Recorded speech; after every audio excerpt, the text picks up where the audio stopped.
नमस्कार। आज हम महात्मा गौतम बुद्ध की शिक्षाओं पर और महात्मा गौतम बुद्ध के उपदेशों पर और महात्मा गौतम बुद्ध का जीवन में क्या आज महत्व है और 2500 साल के बाद भी आज उनकी विचारधारा उतनी ही प्रासंगिक है जितनी की पहले थी।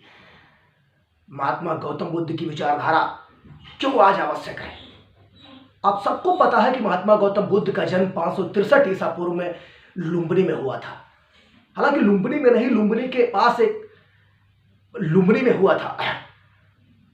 हालांकि एक बार उनकी माता को स्वप्न हुआ, माता महामाया को स्वप्न हुआ कि कुछ देवताओं के द्वारा उन्हें हिमालय की पर्वत की चोटी पर ले जाया गया है और वहां उन्हें देवताओं के द्वारा नहलाया जा रहा है। इसी स्वप्न को दूसरे दिन कुछ संतों ने इसकी व्याख्या की और बताया कि उनके एक पुत्र होगा, वो या तो चक्रवर्ती सम्राट होगा या चक्रवर्ती उपदेशक होगा। कुछ समय के बाद कुछ समय बीते और कुछ समय के पश्चात महात्मा गौतम बुद्ध की माता महामाया ने उनके पिताजी से आज्ञा ली अपने मायके जाने की, देवदह जाने की। देवदह में उनका मायका पड़ता था और रास्ते में जा रही थी तो उन्हें प्रसव पीड़ा हुई और एक साल का वृक्ष है, उस साल के वृक्ष को पकड़े हुए खड़ी हुई थी। तभी अचानक पेट में प्रसव हुई कि अचानक महात्मा गौतम बुद्ध का जन्म हुआ। गौतम बुद्ध का जन्म हुआ। इसी के दौरान कहानी तो यूं मेंशन है कि जैसे ही जन्म हुआ वैसे ही तुरंत चलने लगे महात्मा गौतम बुद्ध और 7 पैर चले और उन्होंने कहा कि अब इसके बाद इस धरती पर हमारा दूसरा जन्म नहीं होगा। हालांकि कुछ इतिहासकार इस बात से सहमत हैं, कुछ में मतभेद हो सकता है, क्योंकि विष्णु भगवान का ये 10वां अवतार था महात्मा गौतम बुद्ध का। हालांकि कहानी और भी रोचक हो जाती है। उसके बाद धीरे धीरे जब बड़े होते हैं, बड़े होने के पश्चात जब एक बार उनकी इच्छा होती है कि उन्हें पूरे नगर भ्रमण के लिए ले जाया जाए, तो उनका मित्र चन्ना उनकी पिता की आज्ञा के अनुसार उनको नगर भ्रमण कराता है। एक बार भगवान स्वयं एक वृद्ध का भेष धारण करके बुद्ध के सामने आते हैं और उनके हृदय को परिवर्तित करने की ओर चेष्टा करते हैं। हालांकि बुद्ध का हृदय परिवर्तित हुआ, बुद्ध ने ऐसे कई असामान्य चीजें देखी, उनका हृदय परिवर्तित हुआ और उनके पिताजी ने उनके लिए बहुत सी चीजों का कलेक्शन, बहुत सी सारी विलासिताएं, सुख की सारी विलासिताएं इकट्ठा कर रखी थी उनके महल में। लेकिन जरूरी यह समझना है कि महात्मा गौतम बुद्ध को क्या वो विलासिताएं जो जीवन की सुख संपत्ति थी वो अपनी ओर आकर्षित कर सकी या नहीं। कहा जाता है कि 29 वर्ष की अवस्था पूर्ण होने पर जिस रात्रि में उन्होंने अपना गृह त्याग किया था, उसी रात्रि एक कार्यक्रम चल रहा था। उस कार्यक्रम में सुंदर युवतियां डांस कर रही थी। उसका आकर्षण यह था कि किसी तरह से महात्मा गौतम बुद्ध के जीवन को और महात्मा गौतम बुद्ध को अट्रैक्ट किया जाना चाहिए। लेकिन महात्मा गौतम बुद्ध ने देखा कि कुछ समय तक ये कार्यक्रम चलता रहा और लगभग कुछ समय के बाद जब युवतियां सोने लगी तो उनका वो सौंदर्य जो रूप था, श्रृंगार जो था, वो वही धूमिल पड़ गया। गौतम बुद्ध ने रियलाइज किया कि ये सब धूल है और इसी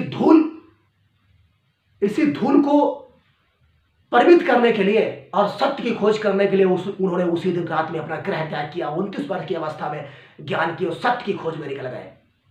हालांकि उनके जीवन को कई चीजों ने प्रभावित किया, लेकिन उन्हें उनके मार्ग से कोई भी चीज हटा नहीं सकी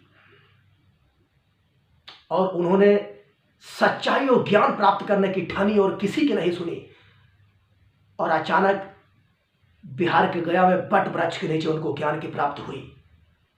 कहा जाता है कि किंवदंतियों और बौद्ध साहित्य में तो कहानी यूं मेंशन है कि जब उनके शरीर में दीमक लगने लगी थी तो अचानक उनको ज्ञान की प्राप्ति हुई।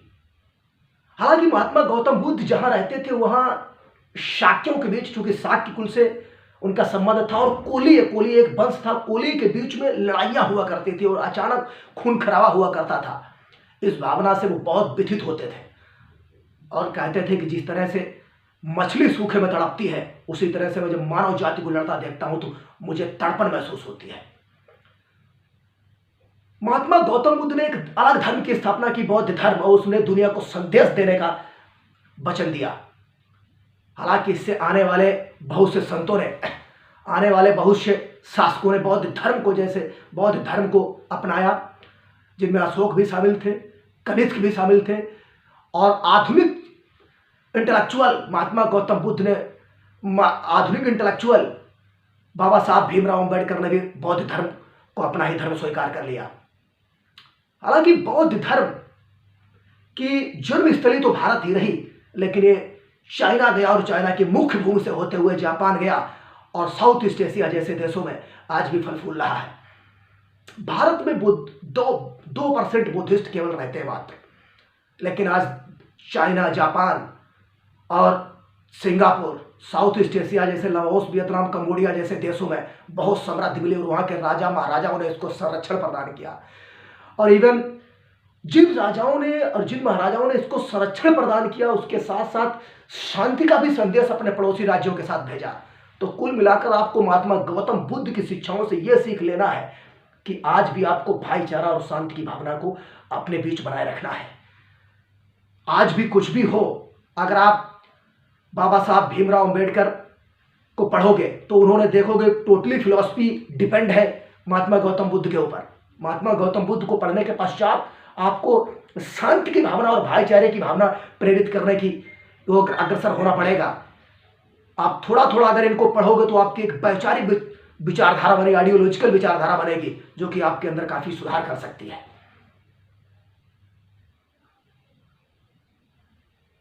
शांति की भावना और शांति का संदेश दुनिया को दिया और आगे चलकर कई राजाओं ने इसको अडॉप्ट किया। इस वीडियो में इतना ही। आज के लिए बहुत बहुत धन्यवाद। अगर इंफॉर्मेशन मेरी आपको अच्छी लगी और इससे आपको कुछ फायदा हुआ तो निश्चित रूप से चैनल को सब्सक्राइब करें, लाइक करें और अपने मित्रों में शेयर करें और अपने फैमिली में शेयर करें। बहुत बहुत धन्यवाद।